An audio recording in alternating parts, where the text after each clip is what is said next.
Effective immediately, Alberta is freezing the industrial carbon tax under Alberta's Technology and Innovation Emissions Reduction System, or TIER, at $95 per tonne of emissions.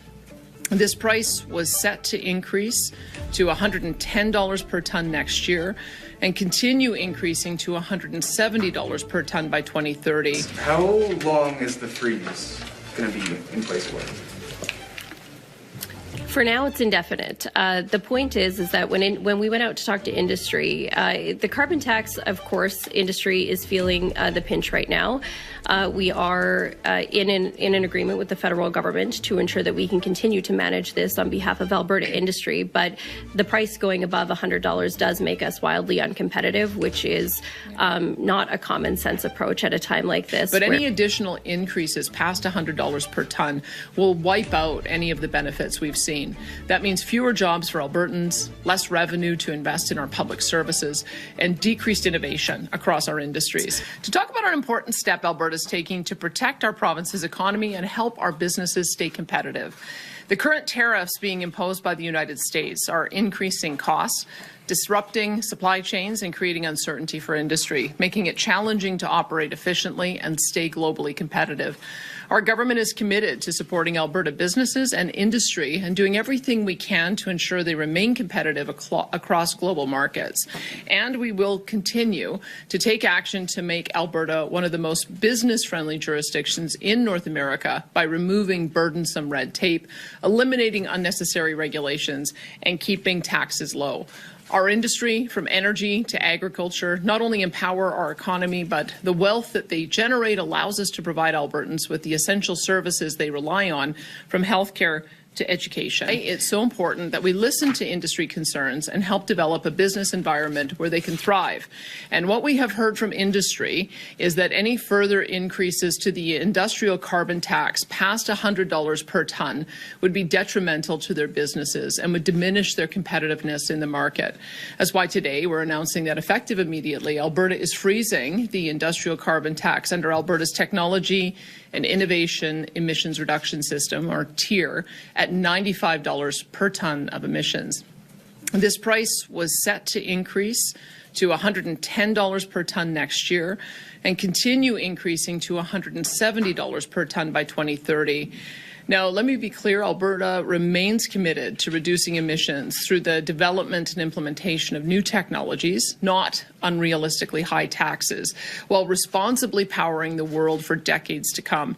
Alberta's industrial carbon tax system, TIER, has been in place since 2007. Our approach has reduced emissions in intensity by over 22% and reduced overall emissions by an estimated 7.2%, while production increased by 90%. But any additional increases past $100 per tonne will wipe out any of the benefits we've seen. That means fewer jobs for Albertans, less revenue to invest in our public services, and decreased innovation across our industries. But instead of supporting our industry, Ottawa wants to increase their industrial carbon tax to $170 per tonne by 2030. Now, if industry told us that any increase past $100 per tonne would be harmful, you can imagine what a $170 tonne industrial carbon tax would do to our industry. That would be devastating to Alberta's economy. This is yet another example of Ottawa overstepping into our provincial jurisdiction with reckless policies that damage our industry. This is on top of the anti-industry and anti-development policies passed by Liberal and NDP politicians in Ottawa to cap production, landlock Alberta's resources, destroy our reliable and affordable electricity grid, and ultimately to put Albertans out of work and ruin our economy.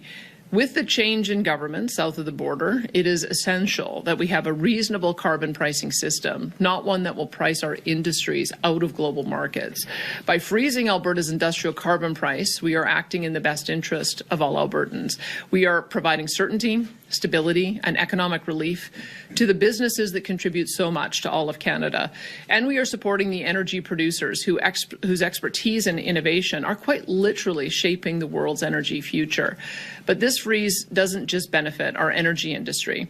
It's also agriculture, forestry, petrochemicals, and other industries that make the products the world needs, that contribute so much to our economy and create jobs that enable hardworking Albertans to provide for their families.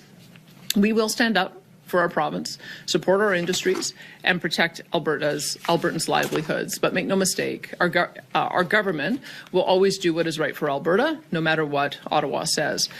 During tough times, competitiveness is the difference maker. Our industries, whether they drill, mine, manufacture, process, or build, are among the best and most productive in the world.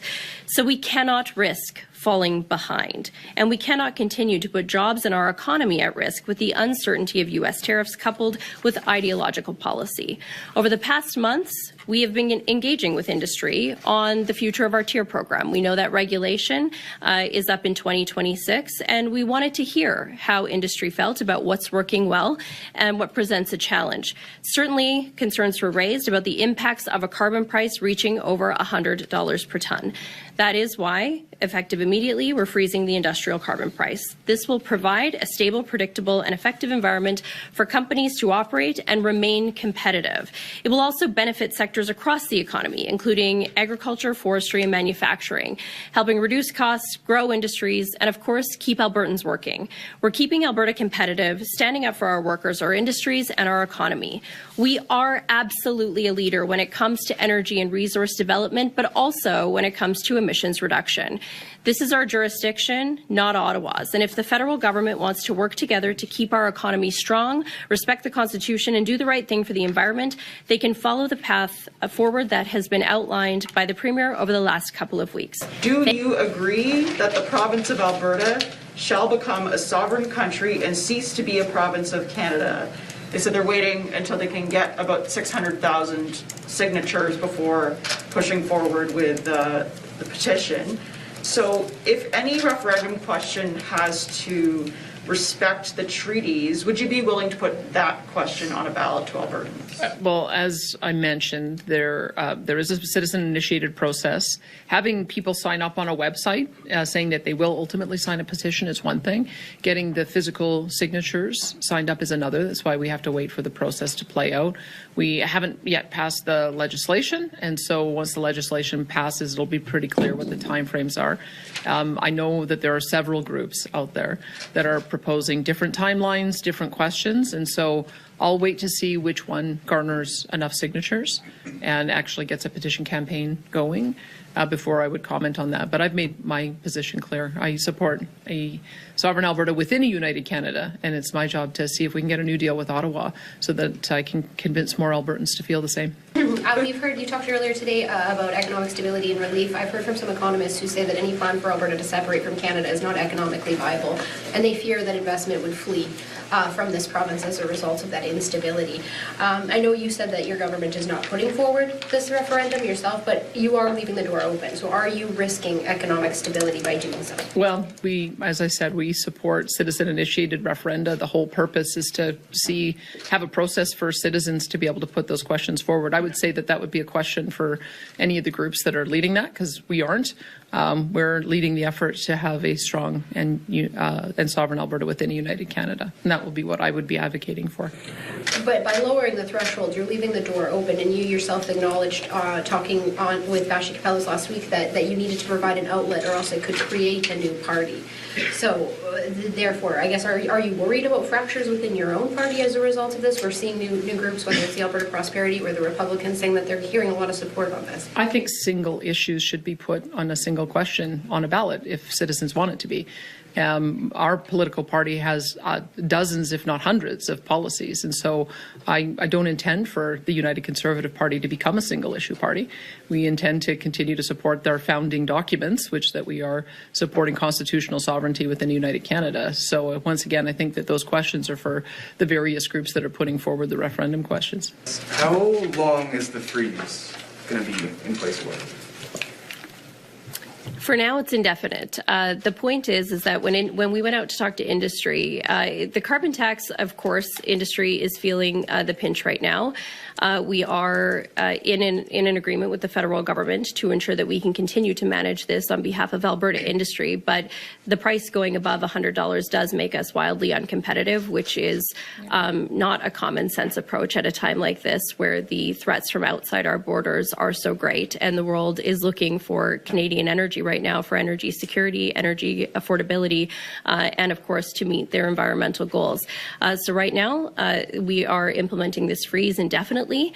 It will likely, as Premier said in her speaking notes, spark a conversation with the federal government. We're hoping that just as we heard a message about economic growth and nation building throughout the campaign, that this Liberal government is going to take a different approach when it comes to energy production and emissions policy.